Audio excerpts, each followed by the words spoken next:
Very good evening to all of you. Welcome you all on our YouTube channel The Learning with Fun. I am Dr. Manju Takshak. तो इस chapter में जो हमने previous videos हैं उनमें हमने देखा कि कैसे जो है सॉल्ट फॉर्मेशन होता है, किस टाइप की डिफरेंट काइंड्स ऑफ एसिड्स और बेस के बीच में रिएक्शंस होती हैं, एसिड मेटल के साथ कैसे रिएक्ट करते हैं। तो हमने एसिड्स बेस और सॉल्ट्स के बारे में बहुत कुछ लिखा और पढ़ा। अब थोड़ा सा और देख लेते हैं। इस वीडियो में हम देखेंगे फैमिली ऑफ सॉल्ट्स के बारे में, समझेंगे कुछ, जैसे एक्टिविटी 2.13।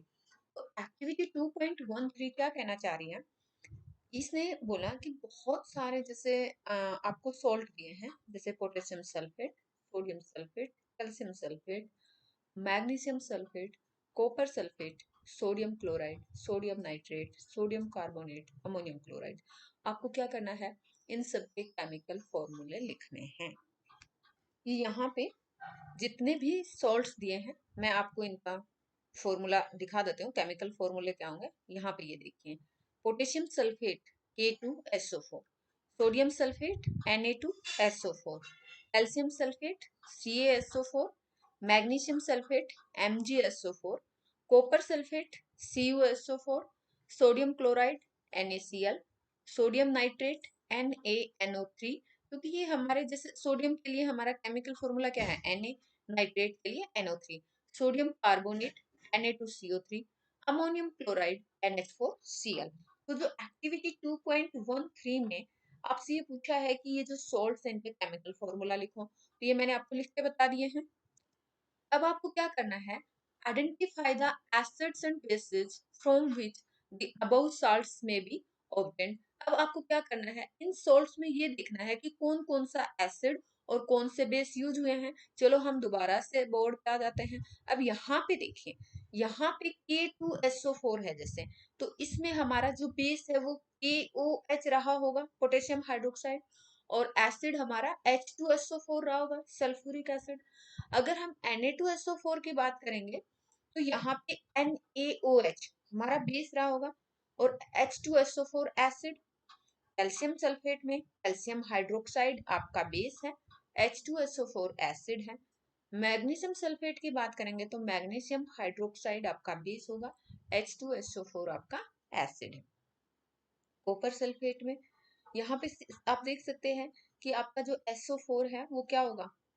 H2SO4 से आपको SO4 मिला है, और कॉपर हाइड्रोक्साइड से आपको कॉपर मिला है। क्योंकि एक्चुअली जब हमारा एसिड और बेस का रिएक्शन होता है तो हमारा सोल्ट बन जाता है और H2O निकल जाता है। NaCl, यहाँ पे NaOH आपका बेस है, HCl एसिड है, तो H2O निकल जाएगा, NaCl बन गया। NaNO3, NaOH आपका बेस है और HNO3 आपका एसिड है।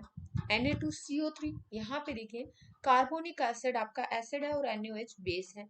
NH4Cl में NH4OH अमोनियम हाइड्रोक्साइड आपका बेस है, HCl एसिड है। अब नेक्स्ट इस पे पूछा क्या गया है, तो यहाँ पे आपको ये भी पता चल गया कि इसमें कौन से एसिड यूज हुए हैं, कौन से बेस यूज हुए हैं किसी भी सोल्ट को बनाने में। अब यहाँ पे नेक्स्ट आपसे पूछा है कि salts having the same positive और negative radicals they are said to belong to a family. यानी कि जिन सोल्ट्स में कॉमन पॉजिटिव रेडिकल्स हैं या कॉमन नेगेटिव रेडिकल्स हैं उनको हम बोलते हैं कि एक कॉमन फैमिली से बिलोंग करते हैं। जैसे अगर मैं आपको बताऊं, ये हम फिर से बोर्ड पे आते हैं, ये है हमारा NaCl और ये है हमारा NaNO3। इसमें भी सोडियम आयन कैटायन है और इसमें भी सोडियम आयन कैटायन है, जबकि एसिड मतलब एनायन इनमें दोनों में अलग अलग है, बट कैटायन दोनों में सोडियम आयन है। तो हम क्या कहेंगे कि ये सोडियम फैमिली के सॉल्ट है।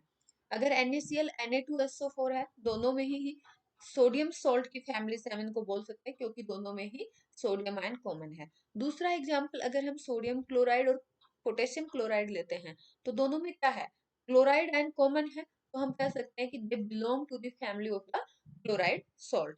तो अब ये आपके पास जो है इतने सारे सॉल्ट हैं, तो इसमें आप कितनी तरह की फैमिली ऑफ सॉल्ट बता सकते हैं?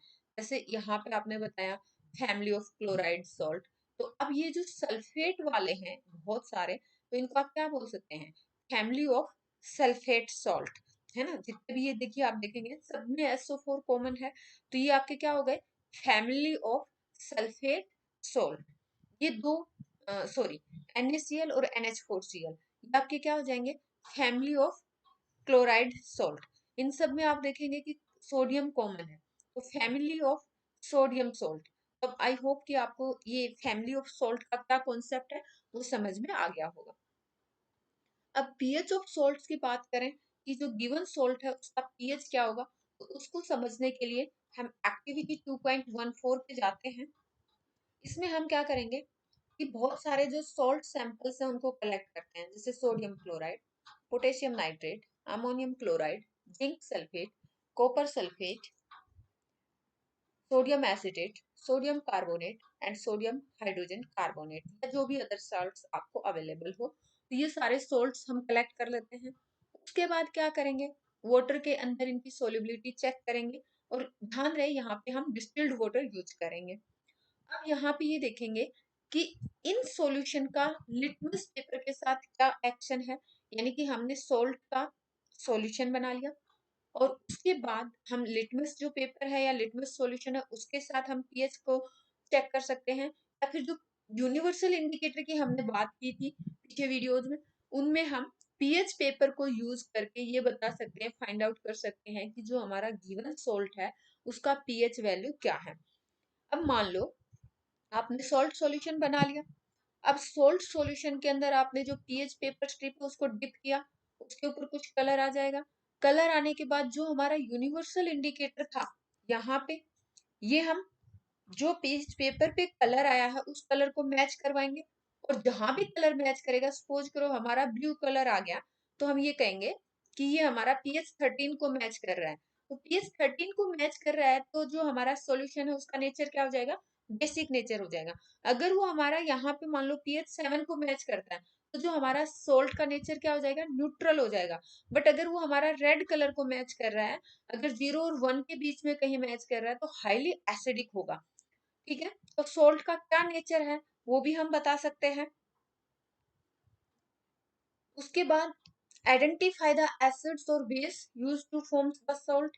ये हमने जैसे अभी एक्टिविटी 2.13 में किया था कि जैसे सोडियम क्लोराइड है, तो सोडियम क्लोराइड में कौन कौन से एसिड और बेस यूज हुए हैं सोडियम क्लोराइड को बनाने में, तो sodium hydroxide as a base हुआ, और हाइड्रोक्लोरिक एसिड एज जो एसिड है, वो एसिड जब NaOH और HCl को हम रिएक्ट करवाते हैं तो हमारा क्या बनता है, सोडियम क्लोराइड सॉल्ट बनता है। तो हमें पता चल जाएगा कि जितने भी ये सोल्ट हैं इनमें कौन सा एसिड यूज हुआ है, कौन सा बेस यूज हुआ है। तो अब आपको ऐसे टेबल बनानी है। टेबल में आप फर्स्ट कॉलम में नेम ऑफ सॉल्ट लिखेंगे, उनका पीएच क्या आता है, पीएच पेपर से चेक करके पीएच लिखेंगे। पीएच वैल्यू अगर आपका लेस देन 7 है तो आप बताएंगे कि एसिड है, मोर देन 7 है तो आप बताएंगे कि बेसिक है। और किसी भी सोल्ट में जैसे NaCl हमने लिया, तो इसमें एसिड कौन सा यूज हुआ, HCl, बेस कौन सा यूज हुआ, NaOH। पोटेशियम नाइट्रेट लिया, तो पोटेशियम नाइट्रेट उसका पीएच क्या है वो आप नोट करेंगे। पोटेशियम नाइट्रेट में HNO3 आपका एसिड यूज हुआ, और KOH आपका बेस यूज हुआ। आप बता सकते हैं, पूरी टेबल को प्रिपेयर कर सकते हैं। Salts of a strong acid and strong base, they are neutral with pH value 7। जैसे हमारा NaCl होता है, तो NaCl में एसिड कौन सा यूज हो रहा है, HCl, बेस कौन सा यूज हो रहा है, NaOH। दोनों ही स्ट्रॉन्ग एसिड है, स्ट्रॉन्ग बेस है, तो यहाँ पे जो सोल्ट बनता है NaCl, ये हमारा न्यूट्रल रहता है, इसकी पीएच वैल्यू 7 आती है। लेकिन अगर मान लो आपका सोल्ट जो है स्ट्रॉन्ग एसिड और वीक बेस से बना हो, यानी कि एसिड स्ट्रॉन्ग है और बेस जो उसमें मिलाया है वो वीक है, तो इसमें आप देखेंगे कि नेचर कैसा होगा, क्योंकि एसिड नेचर ज्यादा है तो आपका सोल्ट भी क्या होगा, एसिडिक होगा। और अगर आपका सोल्ट एसिडिक होगा तो पीएच वैल्यू लेस देन 7 होगी।